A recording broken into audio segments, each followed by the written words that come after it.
Faithful Place by Tana French.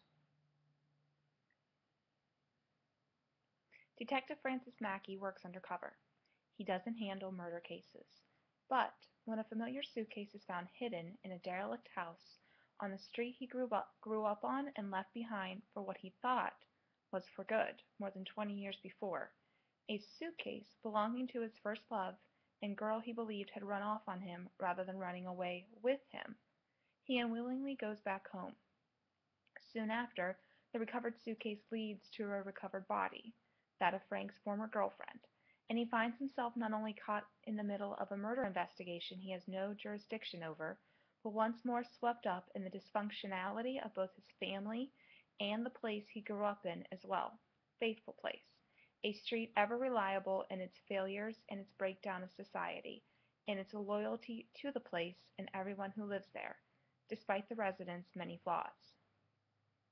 Mackey and his undercover division are not new territories for French. Though not the focus of her previous novels, Mackey has made substantial appearances in the author's other works. But this is where Faithful Place makes a departure from French's usual modus operandi. While French's mysteries focus more on her character's development and less on the scientific facts, like other books in the genre, this, her third novel, truly is a character study. Whereas Frank is not undercover, neither for the audience nor the other characters he interacts with, he does immerse himself in the intricacies of the place's lifestyle again. After such a long absence, this forces him to play several different roles emotionally, traveling back and forth in time as he investigates off-book as Detective Mackey, who lives as Francis, just another resident of Faithful Place. He does this in order to unravel the truth behind not only his former girlfriend's murder, but also a second death which is a direct result of the investigation. The beauty of Faithful Place isn't the solving of the mystery itself, but the process taken in order to arrive at the resolution.